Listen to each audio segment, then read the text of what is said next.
Good morning, ASEAN. Freshen up your world, your thought, and your idea with us every weekday from 7:30 to 8 a.m. I'm Patsurang Desha Putharangsi. And we now oversee this Wednesday, the 29th of May. Let's start up with what's going on in Myanmar as the opposition leader Aung San Suu Kyi has condemned a policy by the government to limit Muslim Rohingya families to 2 children.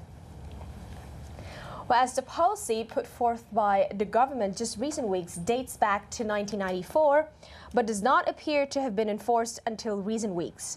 It does not apply to Buddhists and comes amid accusations of ethnic cleansing.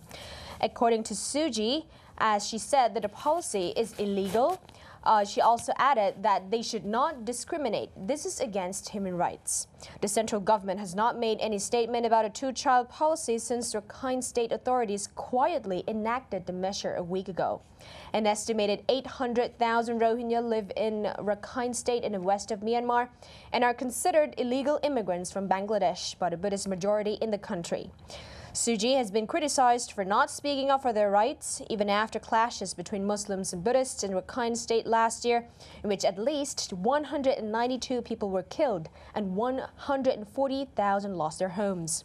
A spokesman for Suu Kyi's National League for Democracy Party, Nhan Win, said that a government should amend a 1982 law that bars Rohingya from citizenship.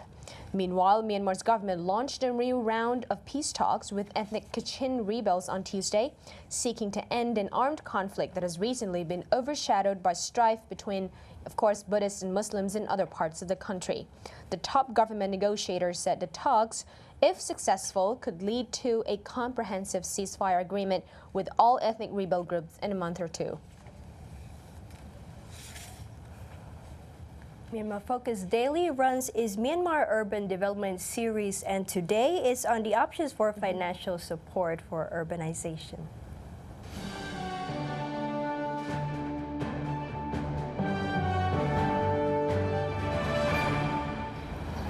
To transform cities into urbanization, a large amount of money will be required. An expert at Myanmar Urban Development Conference 2013 suggested several options for Myanmar to finance the upgrade. In moving major cities toward urbanization, infrastructure and property and construction sector need to be developed, for example, to build public housings. Investment for infrastructure and construction sector will be essential for the next 10 to 20 years. Leopard Capital investment fund manager estimates that 100 to 150 billion US dollars will be required to improve the infrastructure and another 40 to 60 billion US dollars to boost property development. Compared to Thailand from 1992 to 1996, data from National Economic and Social Development Board shows that Thailand spent around 932 million US dollars in capital expenditure for buses, subways, public housing, expressway, tollways, waterworks and roads in Bangkok Metropolitan Administration. The figure equals about 180% of revenue. The Asian Development Bank projected the infrastructure investment requirement from 2001 to 2020 in urban areas of Southeast Asian countries at 54 billion US dollars and 27 billion US dollar in rural areas for annual average. To finance the transformation of Myanmar major cities, several options are available for both a public or government funding on its own and partnership with private sector, but each option has its own limitation. According to Leopard Capital, for government funding, the options are to use public revenues and taxes, raise money from new loans and debt, use loan guarantees, foreign aid and development assistance, and selling assets, land, buildings, and rights. Another way will be for the government to work with the private sector, for example, through public and private partnership via concession to develop infrastructure, joint ventures, bank guarantees, and foreign direct investment. With its strategic location between China and India and untapped natural resources, Myanmar is attracting a huge number of foreign direct investments. However, an expert believes that only the FDI alone will not be enough to support the transformation to urbanization. FDI will create jobs, FDI will create industry, FDI will create new opportunities for retail, wholesale, recreation, etc. FDI is not going to solve your housing problem. FDI is not going to build your subway. right? Those are things that very rarely do we see as the purview of FDI. FDI, foreign direct investment, is basically rapid return on the buck, right? So people are going to invest in putting up factories because you have a qualified labor force or a cheap labor force. They're going to help you set up your shopping malls because that's consumer led and that gives an immediate return. But FDI for long-term 25, 50-year projects, I've rarely seen. He suggested Myanmar should find innovative ways to combine local resources, especially the land. The country has to make sure that they will capture the value of the land and not let it slip away through profit-seeking. ROHINGYA reporting from Yangon.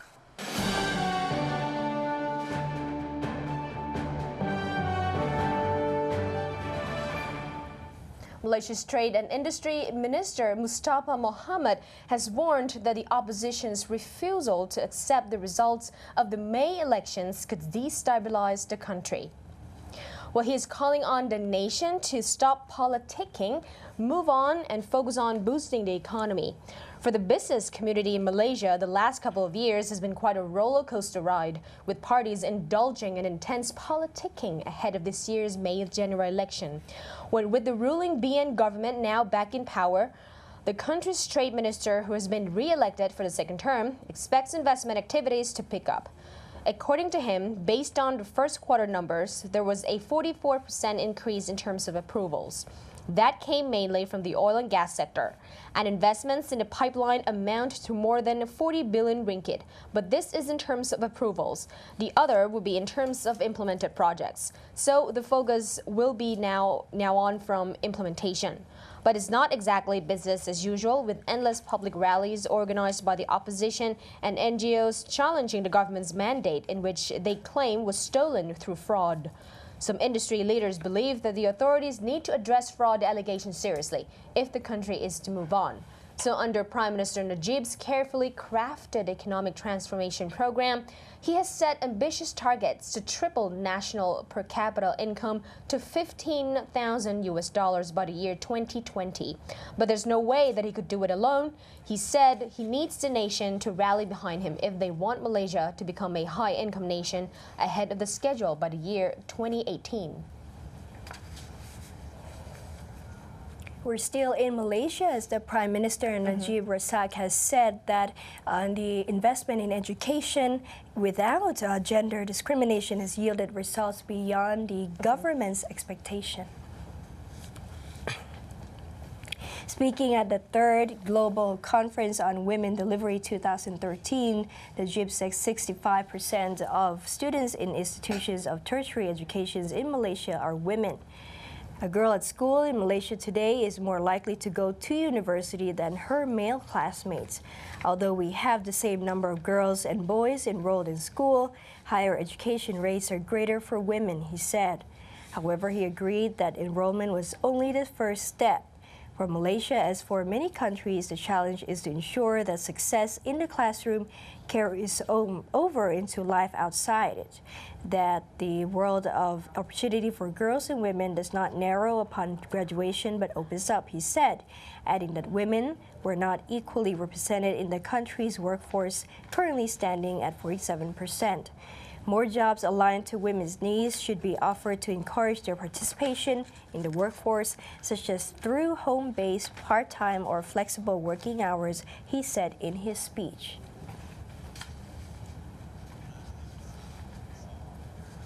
Vietnam's agricultural export earnings take tumble. On the next break.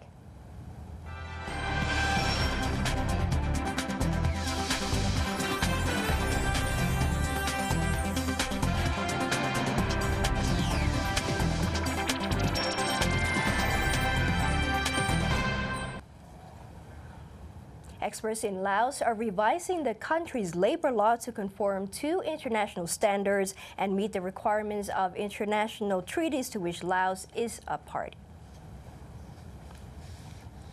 Experts from line ministries, the Federation of Trade Unions, the Lao National Chamber of Commerce and Industry, and the International Labour Organization, or ILO, gathered in Vientiane yesterday for the three-day discussion on drafting amendments to the law. The labor law, which was first promulgated in 1994, was previously amended in 2006. In 2011, units within the Ministry of Labor and Social Welfare began to draft a second law, which they called the Labor Management Law.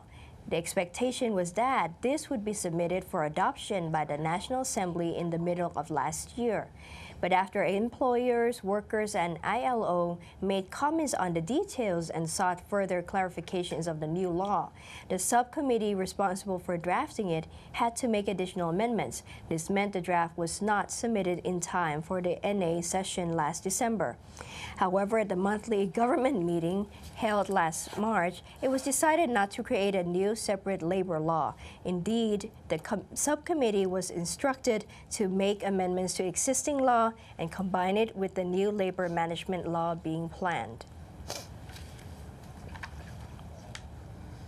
Moving on to Vietnam, as the country earned over $10.7 billion from agroforestry and fishery exports in the first 5 months of this year, down 4.6% compared with the same period last year.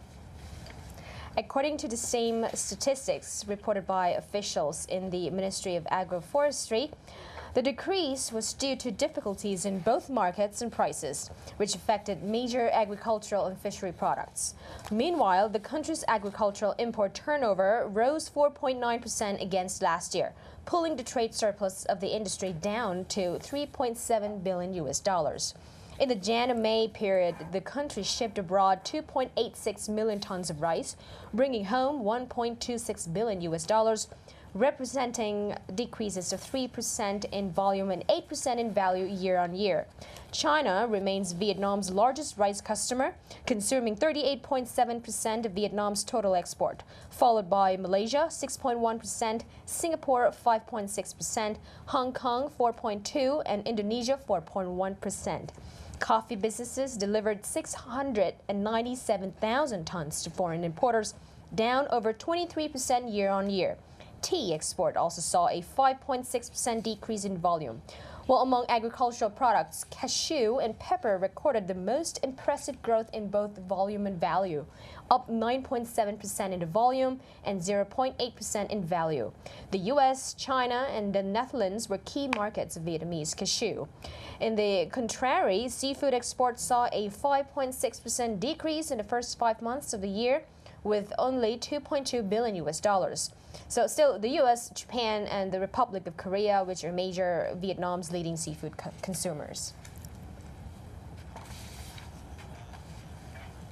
Well, ASEAN Go Green today, Kun Juarawee Kitisin Yes. will introduce us how to actually create wealth from waste scrap, and of course the project of Waste to Wealth initiative.